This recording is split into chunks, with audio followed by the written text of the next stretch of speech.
Welcome to K6 Wellness Revolution, where we believe health is worth fighting for. This podcast focuses on all things related to natural health, wellness, and vibrant living. We know your time is valuable, and I'm honored that you're spending some of it here. So get ready, because the Wellness Revolution starts right now.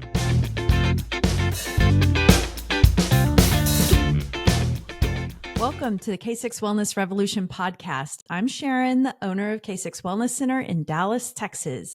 Here we blend trusted expertise, compassionate care, and a passion for helping you achieve optimal health, because wellness isn't just a goal, it is a revolution. Today, we're going to dive into respiratory viruses, influenza, RSV, and COVID in particular. We're going to uncover the telltale signs, symptoms, and the differences that you'll want to know between each. And we're going to explore a variety of treatment options to help you stay ahead, feel your best, and hopefully avoid, being laid out for part of your life. So whether you're searching for alternatives or simply seeking more clarity, this episode is all about equipping you with the tools to take charge of your health. So let's kick off this new year with confidence, hope, and a commitment to wellness. So Elena, hey, any flu for you? Have you had the flu this year? No, I don't get the flu because we've got some awesome practices that we're going to talk about that help keep that at bay. Even being around sick people in healthcare. Yeah, absolutely. Well, we are in winter, and whether you live in the cold or the hot part of the U.S. like Dallas, really in Dallas, the weather just can't seem to make up its mind. But everybody is dealing with respiratory viruses, and we do this every year, right? So today we just decided maybe we need a more robust discussion about the three big baddies that appear this time of year all over the country. And mainly it's RSV, influenza, and of course, COVID. Now, I know for me personally, I really try to up my game this time of year, if for no other reason than I just don't want to get sick. Because when you're a healthcare provider, you hate to call in sick to work. So, knock on wood, I have not been sick with a seasonal respiratory virus since 2021.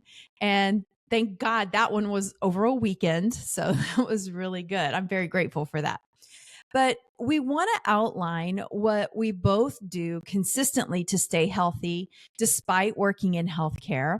So both in my functional medicine clinic and then where I work occasionally in an urgent care setting, I encounter people all the time who have contagious diseases, and respiratory viruses are really the thing, this time of year. So Elena, what about you? What do you find challenging this time of year? It's always a challenge to not get sick during the holidays. When you think about how many parties and large gatherings, and of course there's sugar and excess alcohol and just excess food that's eaten throughout this season, which thankfully we're into January now and it's a great time to reset. But even if you're not getting knocked down with a massive upper respiratory infection, there's a lot of other ways you get run down, and then that can lead to making you susceptible. So I think just maintaining exercise and a routine, because that's what happens. We start having a good time over the holidays and there's that lack of exercise. Increased, not only is it food and alcohol, but increased late night eating and rich food. Mm-hmm. So with no set routine, our body is just kind of like, hey, we're just going to let you coast here, see what happens. And we want to make sure that we can keep a routine with that fun. Otherwise, you are going to succumb to it. It doesn't matter who you are going to get sick. You're going to get run down. And I can attest to personal habits that have kept me healthy, even through things like COVID. That wasn't a very big deal for me. And we worked with the public the whole time. It was a pretty non-event. I didn't even get a cough with it. And it's not because I'm special. I'm not. Anyone who knows my background, my health background, it's been a long autoimmune journey. I think you're special. Well, I like to think I'm special, but not in that way. But just taking care of what I'm eating and what I'm doing and what I'm taking, that's what we all need to take into consideration. But with that, let's talk about these big old baddies. What should we worry about? What can we do about respiratory viruses if we do catch one? And how do we treat it medically or naturopathically? Are there other considerations? There's a lot of options there. And when you look at hospitalization rates, they've been on the upward trend for all three viruses, RSV, influenza, and COVID, with the highest levels for flu A. And this happens every year. But if you know what to watch out for, and better yet, how to be healthy and prevent infection, you can help yourself stay out of the hospital this winter and always, hopefully. So let's talk about RSV first, shall we? Sharon, can you explain to us, what does this virus do? Let's start there. Yeah. Well, it's a respiratory virus. It stands for respiratory syncytial. I can't say the word virus. And it's characterized by cough, and some people wheeze, but it can be respiratory distress. And then you can have oxygen problems, but it's the main cause of bronchiolitis, which is inflammation in your bronchioles. And normally, it affects almost everybody, but the people who really tend to be more symptomatic are going to be babies and old people and people with underlying immune issues. So RSV will often just present as a cold, right? Head cold, where you might have congestion, cough, but it can move to the lungs pretty quickly and cause a cough with wheezing. And so that's where, it can get problematic for somebody who, say, has asthma, a baby, or an old person with COPD or emphysema or something like that. But really, they say nearly every child has been infected with RSV by 2 years old. So the thing about RSV that I want you to remember this, RSV is generally self-limiting. Now, it will last a while, and viruses often do. It could last 10 to 14 days before it fully resolves. And many times you just need to, stay at home and take care of yourself, doing supportive things. But there is, I guess the reason I say that is because there's so much fear mongering around RSV. It is something to be aware of. And if you have already known breathing problems, this is something that you need to really be vigilant about avoiding. So that's a big deal. But even as far as babies who get hospitalized for it, they're usually, doing that to keep their oxygen levels up, but they don't generally have to stay hospitalized for 10 to 14 days. They may just be in there 2 or 3 days. They're getting supportive care, like breathing treatments, whatever. But you can have RSV like mild illness. You can have moderate or even severe. And severe, of course, is where you are going to the hospital. But the problem, that we really need to worry about, the cough is not the problem, right? The cough is a sign that, hey, there is a problem. But we want to make sure at home that you're breathing okay. And this is something that I find it can go for any of our respiratory viruses. I think that one of the most handy tools to have at home, I should have brought mine in here, is a pulse oximeter. And it's just the little squeezy thing when you go to the doctor, and they put it on your index finger, and it tells what your oxygen rate, like at your capillary beds, how saturated are you with oxygen? And it also gives your heart rate. Now, it's important to know that if you're struggling to breathe, your heart rate is going to go up, right? And for adults, if you're breathing faster than like 20, 22 breaths per minute, then you're in respiratory distress to some degree. And same thing, like if your heart rate is over 100 beats per minute, that's, tachycardic or a fast heart rate. And that could be indicative of breathing problems. So if you're not counting your breaths per minute, which is hard to do to yourself because then you're just thinking about breathing. But you can put a pulse oximeter on and you can see, oh, my oxygen saturation is 100%, or maybe it's not you want it above 95%. So for those of you at home, if you have a respiratory issue and maybe you don't know, is it bacteria? Is it virus? Is it allergy? Having a little $20 pulse oximeter from Amazon or the drugstore is a great way to just quickly find out, do you need to be worried? If your oxygen saturation is lower than 95%, you need to be careful. It's time to take some deep breaths. If you have respiratory issues, then you need to probably do a breathing treatment. But what's important to know is if you go below 92% sitting up, you're going to be suffering from the effects of not enough oxygen, because when you lay down, your oxygen saturation is going to drop by at least 4 more points. And that puts you in the 80s. And that's not good. So nobody wants their brain starving for oxygen, right? So yeah, just being able to monitor at home is really important. A pulse oximeter is a great way to do that. But especially for people with babies, old people, and those who have, high risk issues, whether it's immune compromise, cancer, lung issues, we need to be careful, and protect yourself. Yeah. So, basically anyone can be affected by it, but the babies and elderly are going to have more extreme symptoms. Mm-hmm. How contagious is it actually? That's a good question. And I think that question, we're going to revisit it with each one. It's spread through droplets, right? It's when you get coughed on and sneezed on. So this is why it's so important to cover your mouth. And when you sneeze, don't cover your mouth with your hand. You want to do it into the elbow. And you can teach little kids how to do this. I think that's the most important thing for little kids, is teach them how to sneeze into their elbow. And coughing, it's the same thing. So yeah, if you're going to be around groups of people and you have a baby or an old person in your group, I think it's important just to make sure people around them are using good hygiene, right? And if you do cough or sneeze into your hand, please don't shake hands with anybody, right? Please wash your hands. We went through this with COVID. It was amazing how many people didn't wash their hands. You would observe people and see they don't wash their hands. So we should all do better on that.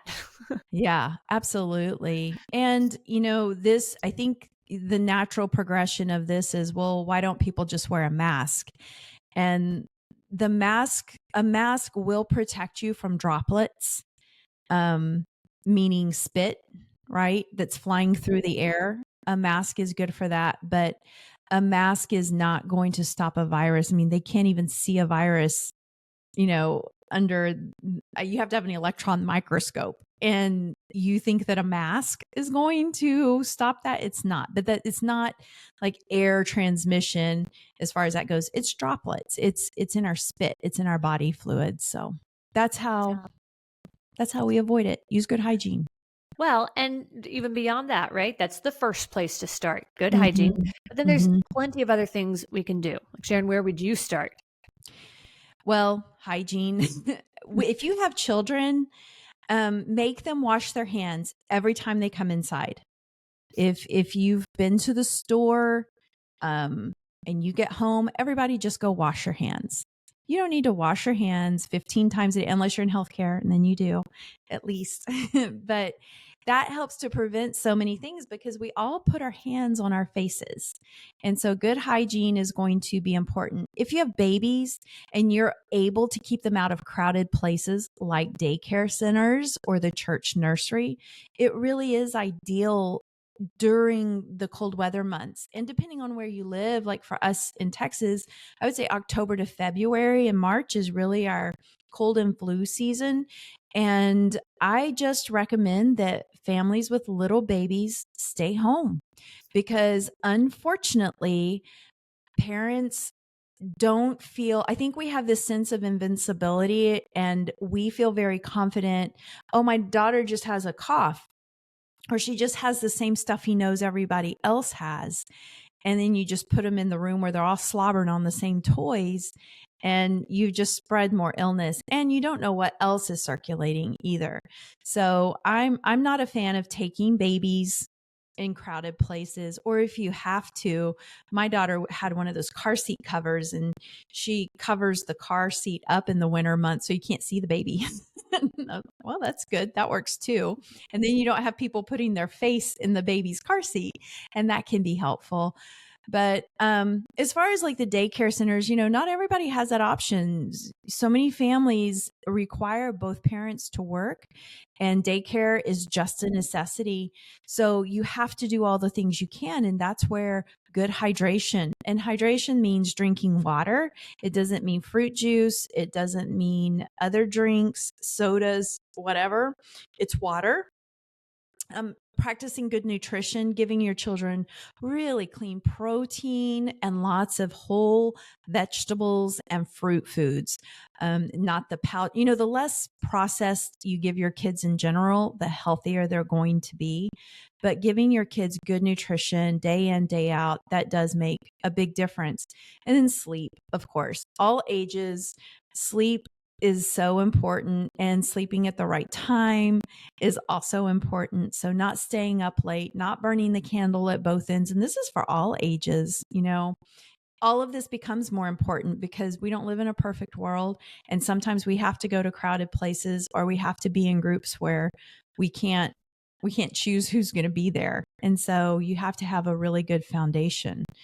And I think, back to the things that we do, we wash our hands, and we do practice good nutrition, good sleep, and, lots of hydration, just so there's always something else that we can say, okay, I didn't do this, but at least I've got this. And so you're giving your body something. Yeah. And then let's say you do get RSV. We got to talk about treatments. And I'm going to assume treatment, let's say it's at home, right? Elena, maybe it's just the mild or moderate. So we're paying attention, whether it's an old person or a baby, pay attention.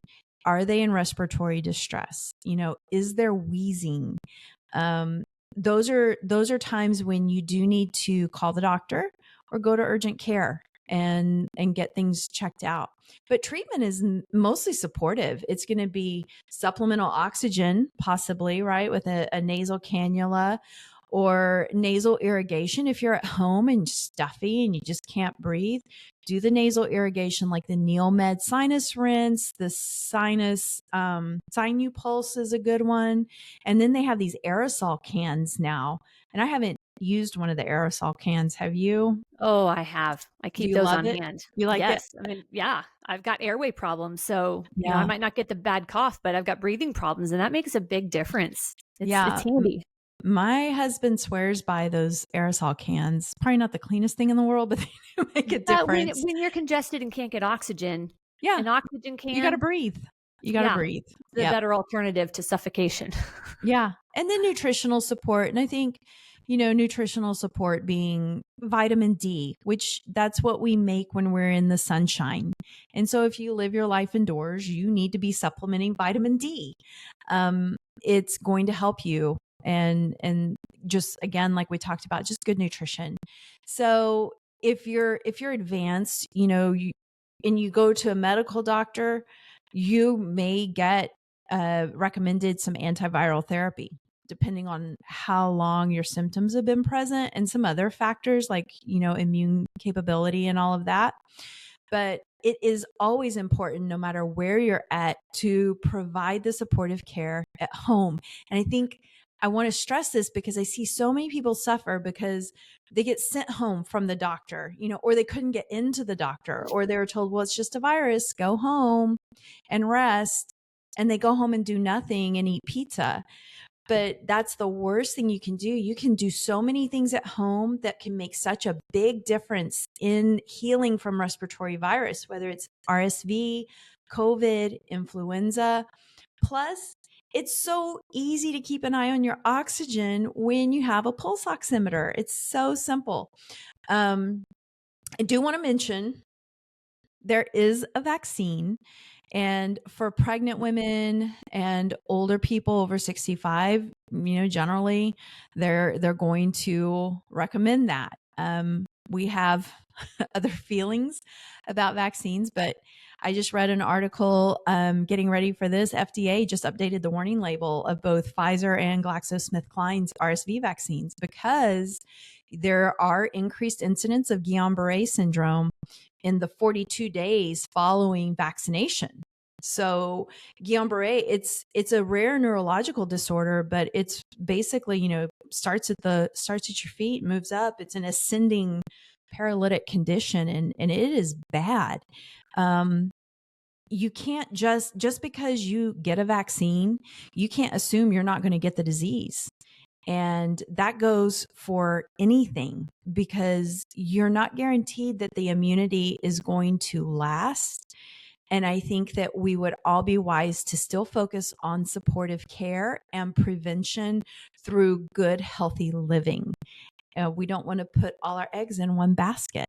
So if you have underlying health conditions, you're probably going to get more care regardless, just according to your provider's instruction. But that's more the medical side of things. Like if you come into urgent care, primary care, it's a virus, go home, nasal rinse, steam sauna, pain relief, analgesics, all that.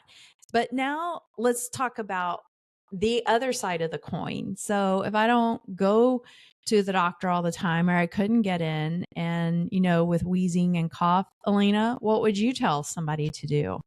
Oh, What there are would you recommend? so many things. The first thing, and you already touched on this, would be nutrition. Mhm. When there's colds and flu going around, you have no business eating a ton of dairy and sugar, things that create mucus or an extra tax on the immune system. This is a time to really work on increasing veggies and quality proteins and broths, bone broth. I mean, it's the best time. It's cold outside. Sip some bone broth. But you can't make a baby do all of that, but you can do a lot of natural approaches to help support a baby when they might be coming down with something or are dealing with a cough. And we have to be gentle and careful with babies and elderly people, but especially for babies, you can't just give them a bunch of herbs. So don't feel helpless. There are things you can do, but you've got to have the right tools like humidifiers. Those are so easy to get. You can get them, I think, at about any pharmacy or drugstore. And you just put that in the room and just create a little more moisture. But then essential oils, a lot of people think, oh, I can't use them at all on babies. And you are right to be careful and cautious, but you can diffuse them.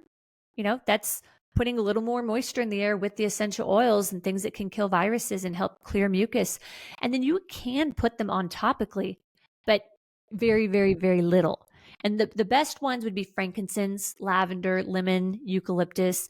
And you're only using like one drop, and then you're diluting it in a carrier oil. It could be olive oil or coconut oil. And you rub that on the baby's feet. You never want to put essential oils right on the chest or near their mouth and their nose where they're breathing, because that's when it is really overwhelming. But on the bottoms of the feet, you can hit all the reflexology points. And it's just so cool how well that works. You're thinking, okay, the feet, but it's for the lungs. Yeah.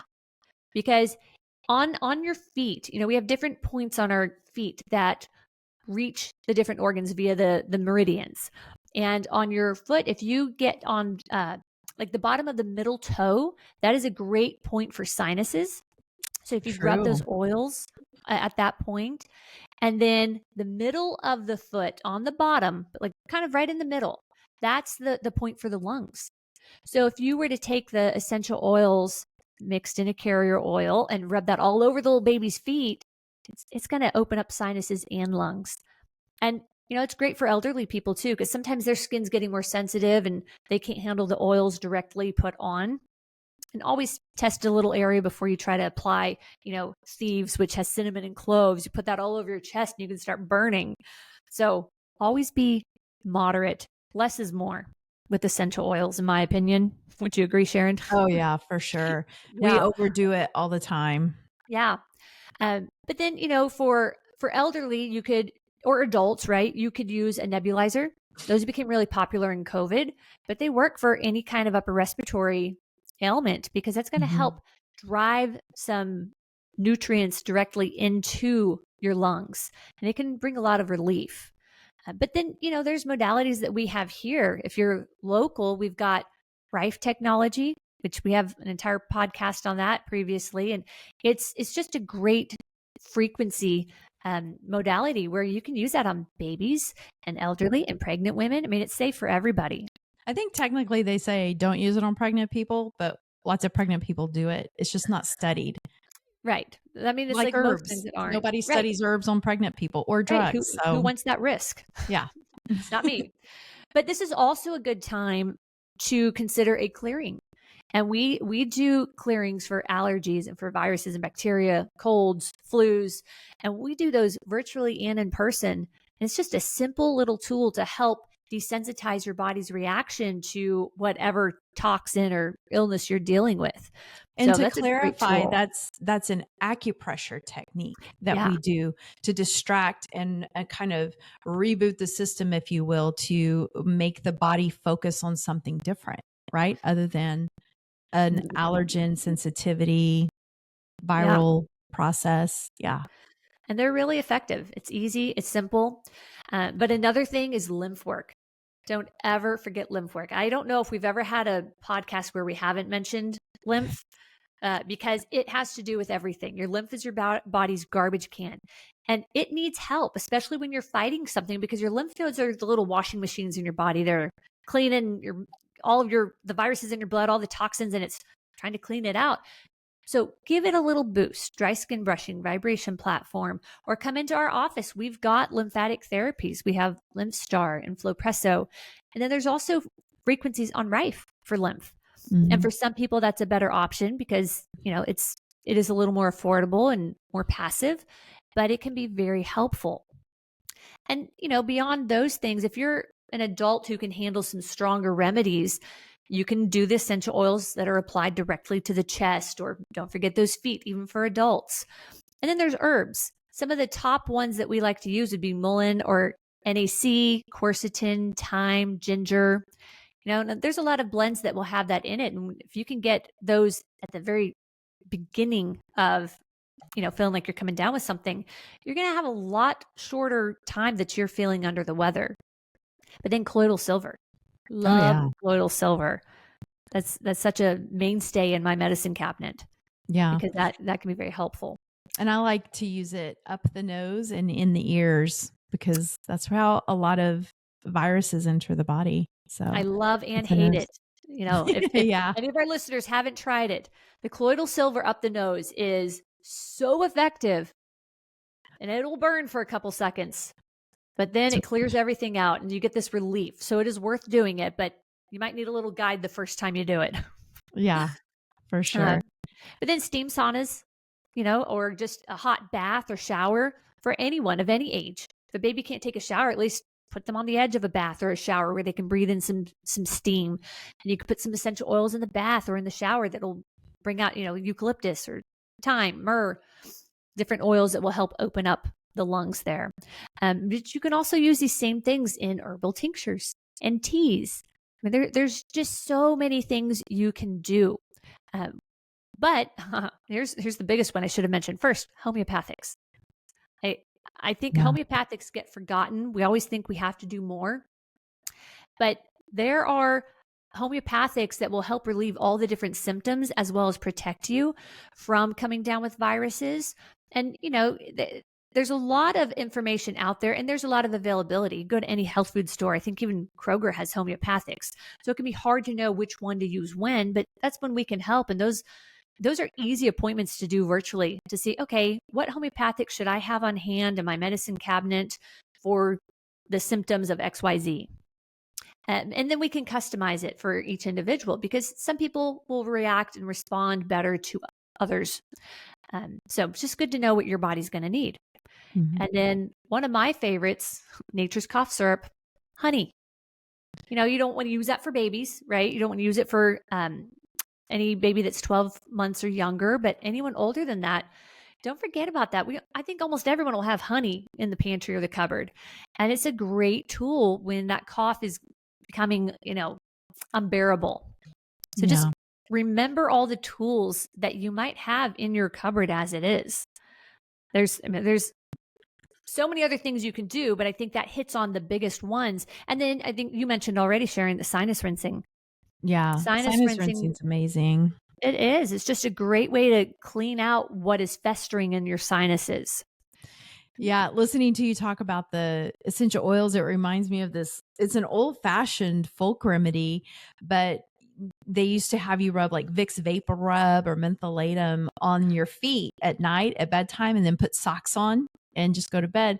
And it's interesting because it was all of the, was it camphor and menthol and eucalyptus in those products? I mean, it isn't petroleum Yeah. jelly, but it acted on, again, those same meridians, those reflexology points, and it has a global effect on the body, and it does help with suppressing cough. It's so funny that, across the ages, everybody recognizes that there are certain elements that do have an effect on the body. And for cough, especially like that associated with RSV, that's it applies. Yeah. Yeah. Well, there's so many folk medicine remedies that people can dismiss because it's like, oh, it hasn't been scientifically proven. Well, anecdotal evidence is pretty convincing when things have worked. Like another old remedy is putting a slice of onion on the bottom of the foot and putting socks on at bedtime. Yeah. I know I've had great success with that in the past. And if you Google it, they say, well, there's nothing to support that. Okay. Yeah, because who's going to throw money at a research study for onions? Who's making the money there? Exactly. But, Yeah. that's just one of the many things as well. But let's talk about another big one, flu A and B, or rather the seasonal influenza. We typically Yes. see this in the wintertime, and although there can be surprises that pop up throughout the year, what exactly does this virus do? Well, I think we all know what this does, right? It's going to be the fever, the headache, the sore throat, or the cough. More often than not, you're going to see, well, this year, flu A is way more prevalent, and flu B, we're not seeing quite so much. You're going to have, most people come in complaining of malaise, meaning they just feel lethargic and tired. They have a cough, they have a fever, they have a headache, they have body aches. They generally will have some swollen lymph nodes, and they may have breathing problem too. And if you go to a doctor's office, where you're probably going to get a swab in the nose to check you real quick for flu A or flu B. They're tested together. And it's, again, that whole October to springtime, really times of the year that you're going to see it. So flu A, yes, very prevalent right now. It's also more contagious. And that's according to CDC.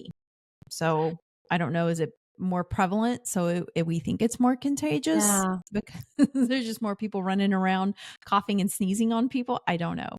Yeah. But it is more contagious. Anyone can be affected by flu, right? Of course, if you have lowered immune function or you work around big groups of people, you're at a higher risk for catching it. People over 65, kids under age 5, they're higher risk. And anybody who has a chronic respiratory condition or a heart problem or heart condition, they're going to be a greater risk for flu. But overall, like the fatality rate of flu and RSV, it's like under 0.02% overall in the US. So it is a very low rate. And that's not to make light of anyone who does succumb to these illnesses. Unfortunately, people do. But this is why we're doing this podcast. We want everybody to feel empowered and knowledgeable and able to prevent or treat, these illnesses, and hopefully prevent an exacerbation or a worsening. So, yeah. Yeah. Well, and it's how is it different than RSV? Is it, for our listeners, I think you're saying, more the fever perhaps and the swollen lymph nodes. Is there a big difference? It has more of the body aches, and RSV isn't always going to have a fever. I mean, sometimes it does. And it's hard to tell sometimes, what does this person Mhm. have? Is this flu or Mhm. RSV? And ultimately, does it matter because you're still providing supportive care? Because there is that argument. I Right, think right. I think just yeah, the fever, the body aches, the headache, and the swollen lymph, those are a little more visible when you have the flu. But Yeah, it's the same, as far as how it's spread, it's the same as RSV because it's droplets sure. spread through the air. So again, with the coughing and the sneezing. And also I think we should mention like sharing food and drinks because kids do that a lot. And that's probably not the time of year you want to be doing it. Don't share a Right. fork or, or your There's sandwich there's a or time and a whatever. place. There's a time and a Mhm. place to build up your immune system, and we do that by sharing food or Yeah. hugging, kissing, being close like that. But when you know that viruses are going around, just use a little common sense Yeah. and maybe don't share so much. Yeah. But you did say something, though, I would love for you to touch on fevers, because we live in this medical world where fevers are so bad, Yeah. but it's actually a defense system. So could you expound on that a little bit? Right. Our body resides at a certain temperature. And, without going down a rabbit hole, there's a lot of, discussion about what is normal body temperature. But for all intents and purposes of this discussion, we're going to say, hey, 98.6. Okay. So 98.6 is our normal body temperature. Why would our body heat up? Well, our body heats up to try to kill a pathogen, and a pathogen is any germ that may be causing disease or stress on the body. So, a fever is actually a good sign that your immune system recognizes something is wrong, and now it's going to mount a response to the presence of the flu virus. And fevers aren't fun in general. They don't feel good, but you can safely run a fever for the most part if you don't have, again, underlying extenuating circumstances that would suggest that running a fever is not okay. But ideally, you want to maybe let the body run a fever just so your natural defenses can kick in. And when your fever breaks, that's when, people will get real sweaty and then their body temperature cools back off. But this is a part of our body's natural immunity. This is helpful. When is it not helpful? Well, when you go over 104.7, you're risking, brain damage or Mhm. seizures.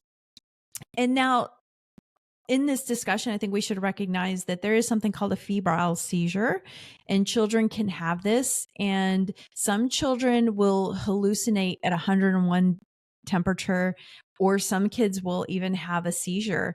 And febrile seizures are, innocuous in as much as there's no permanent damage, but it's scary to see somebody have a seizure, especially if it's your baby having the seizure. But if you have a healthy kid, I know for myself, raising my kids, I tried to let them run a fever. And when they were just so miserable, then we would do something about it. And mainstream, medicine is going to say, okay, acetaminophen, ibuprofen, and that's how, and you dose it according to weight and, however many hours apart. But really and truly, you can do other things. When you have a high fever and you've said enough, I can't do this anymore. And for me, that's like 103.7. If I'm going to run a fever, it's going to be high fever. It's not fun, but I realized my body is done. Like I cry uncle 103.7. And for me, I'll go get in just a lukewarm bath because it's cooler than my current body temperature, but it's not so cold that it's going to cause shock. Now, some people will put an ice pack on their feet. You've probably seen TV shows or movies where they put people on ice. I think you risk putting somebody into shock when you do that. I wouldn't do that without medical supervision. But there is definitely a place for fevers, in a otherwise normally healthy person. And this isn't, again, like our disclaimer says, this is not medical advice. Everybody should talk to your provider. You should have a provider who's knowledgeable and able to help you make these decisions. But if you're comfortable, facilitating a fever, then do it. There are a lot of clinics around the world that have hyperthermia chambers to help the body achieve a fever, to cook off some sort of germ or whatever else is going on. I mean, look at So, sauna use. Sauna use is essentially cooking out the bad stuff, sweating it out. You heat your body up so high, it has to let it go. exactly. Exactly. So, really and truly, we do want to let the body do its thing, but we can help our body along, in many, many ways. But ultimately, you don't want to spread it if you have it. And so we can't stress enough. Take care of yourself at home and don't spread it around by not covering your mouth or practicing good hand hygiene. Wash your hands after you've been to the store. Wash your hands if you go out to eat. Wash your hands before you eat, no matter where you are. But I do also want to point out, we talked about the RSV vaccine, and there are concerns with it because it is a new vaccine, and I'm not sure. I really don't know about any long-term studies on it. I haven't really gotten into that. But flu shots have been around for a long time, and they're not a guarantee either. They are there, and there are people who swear by them, and there are people who get the flu shot and then get the flu and say, I'm never getting the flu shot again. And it's the same thing. You can't rely on one vaccine to prevent, other bad decisions from ending in disease. But with the flu shot, some estimates this year are that it's maybe 25% to 35% effective, which isn't really good. I promise you, if your vitamin D levels are up and your nutrition is up and your sleep is caught up and you're drinking water and not eating a bunch of sugar and junk food, your chances of not getting the flu are a lot higher. I will say this is my second cold and flu season in urgent care, and I have not been sick. And in my primary care in a traditional clinic, I was the only one who didn't get a respiratory virus, and I didn't mask, but I did eat healthy and sleep well and drink lots of water. And you cannot put a price on that. It makes up for a lot. It does. And the D3 thing, you think about in the summertime when we have access to more sunshine, it's boosting our D3. Then the days start getting shorter, just as we're coming into flu season. And so it's really important to remember D3 is a simple supplement to take. It is not that expensive. It is so easy to take. And I know for me, I think you would agree, Sharon, some of the healthiest people I see have higher D3 levels, like 80 to 100. Those are the healthier people. Yeah. And they say, I think with COVID, even like Dr. Brownstein, I don't remember if Dr. McCullough said it, but they were saying if your vitamin D levels were over 60, you were like 89% less likely to end up hospitalized from COVID. That's a pretty big number. Yeah. So take your D3. And it's easy to give babies too, low dose, but you can give little people D3. You can give older people D3. Just keep that in your medicine cabinet and start taking it at the beginning of the fall. And I always say take it until you can get outside and get sunshine again when the weather starts warming up. Because sunshine is so powerful. So powerful. It's light and heat that's going to kill off viruses and bacteria. But don't forget just getting outside, getting fresh air and grounding, touching the earth, getting your nervous system to calm down so it can focus on healing. But then one of my favorite ones that I text all my siblings who have children at the beginning of flu season, like, hey, beginning of flu season, before the holidays, start doing a little parasite cleanse on your children and yourself, but especially children, because they are such little snotty kids that share everything. And that's a really easy thing to do. We've talked about that before as well. And there's a lot of different ways you can do it. It doesn't all have to be a big, overwhelming thing. But doing those parasite cleanses ahead of time are a great way to stay healthy. But yeah, I just can't put a price on what you prevent, right? Absolutely. It's so true. I've noticed that Our clients who have done a parasite cleanse this fall or have done 2 or more, like with the full moon, we're not seeing the level of respiratory illness in that subsection of our clientele like we are with new people coming in or people, who have no experience with parasites necessarily. But Yeah. yeah. Yeah. But, lymph though too. It really doesn't matter what virus, what ailment, lymph is always the answer. People are Yeah. like, should I Yeah. dry skin brush? Yes. Should I come in for lymphatic therapy? Yes. Yes. Unless you are having a raging fever or coughing your lungs out to where maybe you shouldn't be around people, you should stay home. Otherwise, come get some lymph. Yeah. Yeah, absolutely. And back to the homeopathy, belladonna I call it homeopathic acetaminophen because it will help reduce a fever and it helps with pain. Pulsatilla is good for any kind of fever that has snot associated with it. There's a lot of mucus.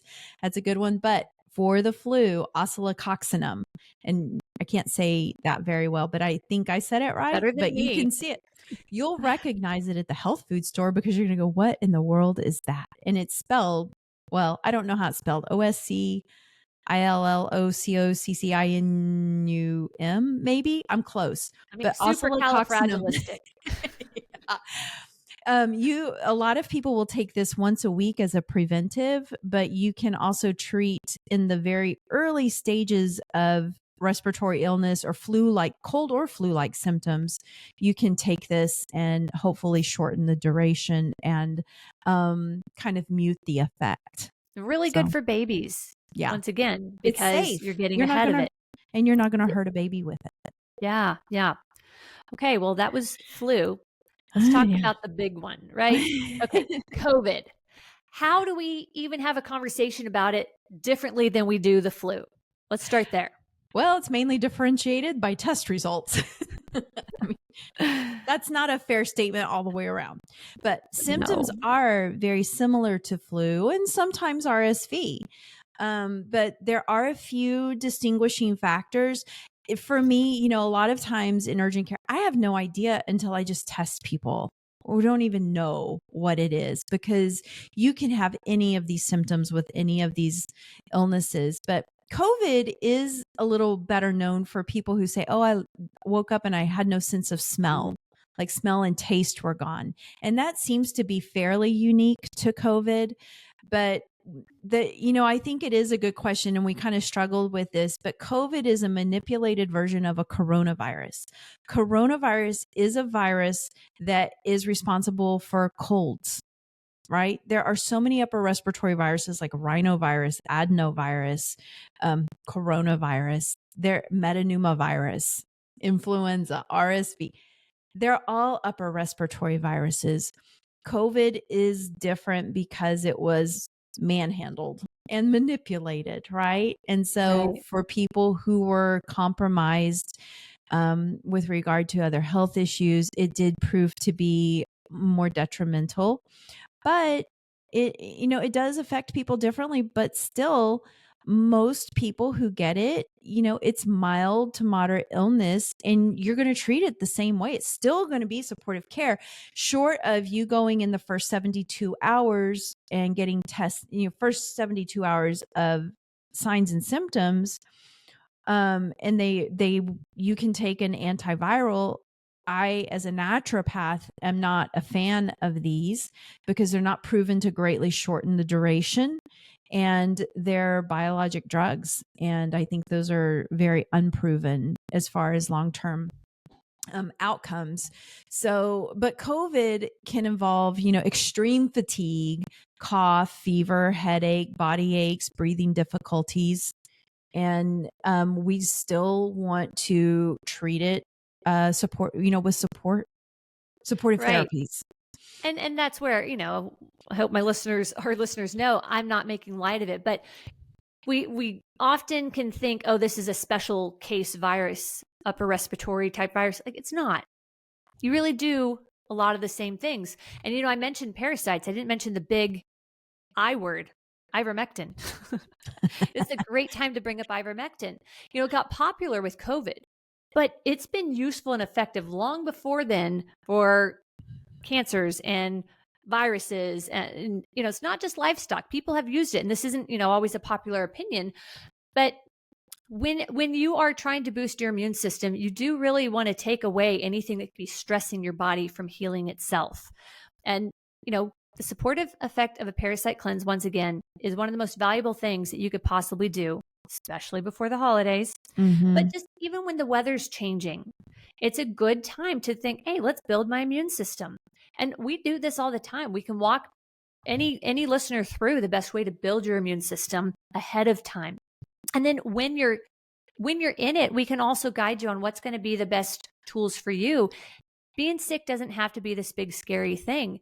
And I can attest to when my grandparents got COVID. My grandmother had COPD and type 2 diabetes. My granddad had Parkinson's, and he had recently broken his hip. I mean, they had a lot of risk there when they contracted COVID. But by doing a lot of the supportive care, we did it for 2 weeks and pulled them through. They both lived to tell about it. It didn't take much to pull all those tools together. It just took a lot to do them and a lot to know. But once again, that's why we're doing podcasts like this. We want our listeners to have these tools and be ready. But if you want help on how to do that, just give us a call. We're always happy to do that, because keeping people healthy, that's why we do this. We'll take you when you're sick, but if we can keep you from getting there, it's even better. But ivermectin, I'm a huge fan. Huge fan. Yeah. Well, I can tell you, I mean, having married someone who grew up in the cattle industry, my husband, he wrote a poem. I call my husband a cowboy poet, and he is a poet, and he wrote a poem in high school called Ivermectin. And and my husband graduated in the 80s, so it was a while ago. But ivermectin has been used by lots of humans for lots of viruses and lots of issues for a very long time. And I will say, I'm just going to make this statement. I do not believe that healthcare and medicine should be political, should not be politicized. And I think that with ivermectin, politics and pharmaceutical profit concerns and government tie-in got in the way of ivermectin really being able to shine like it should have during the pandemic. Instead, it got beat up on the daily, and it was withheld, and people suffered for it. It's been used for years in autism, for malaria, for viruses, for parasitic infections, and used by humans. Okay. And yes, it is also used in livestock, but I think it just got a bad rap. So that's all I'm going to say about it. Yeah. Yeah. Don't knock it till you try it. No.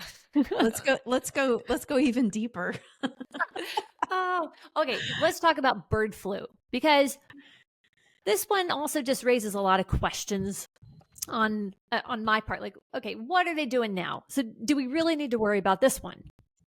I think that's the question. What are they doing now? Yeah. It's one bit, to me, it's like, seriously, again? I mean, remember, what year was it? The swine flu? They tried to make the swine flu this big, I call it the pandemic that wasn't, because the lethality was so low. And my thing is, again, I'm going to harken back to my husband. We've been together 32 years, and he's from the panhandle of Texas. And the very first case was a dairy worker in Dimmitt, Texas. Why were they testing a dairy worker in Dimmitt, Texas for H5N1? Why? And that's my first question. How'd that happen and why?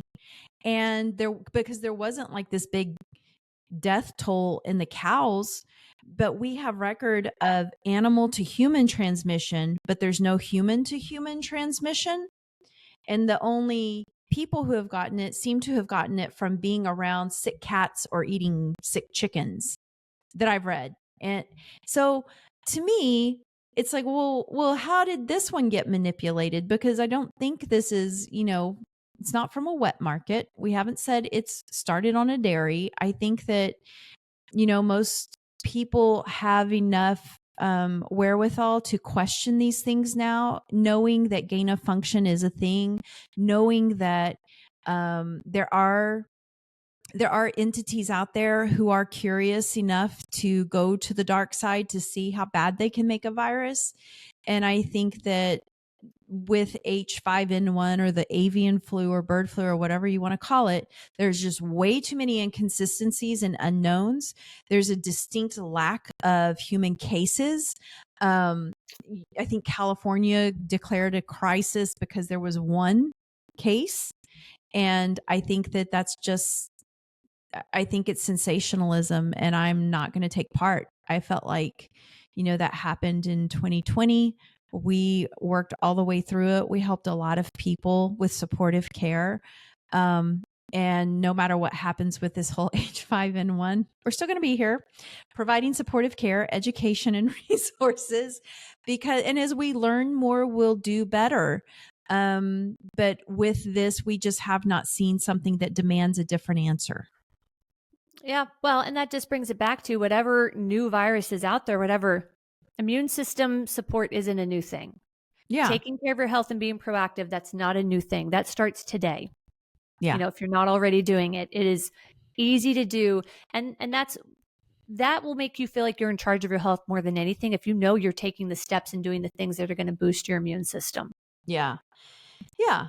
And so I think this is good. We'll wrap it up here. I hope that everybody took away some tools, some tips. It's time to go stock your cabinet. There are certain things you always want to have on hand, like a pulse oximeter, a nebulizer, and go get you some essential oils. But if you watched this episode on YouTube, please like and subscribe to our channel. Also, check us out on Rumble, Facebook, and Instagram. And if you'd like more information on how to take better care of your health and avoid getting sidelined with respiratory viruses, you can visit us at k6wellness.com and you can schedule an appointment or a free discovery call. But until next time, take care of yourself because your health is worth fighting for.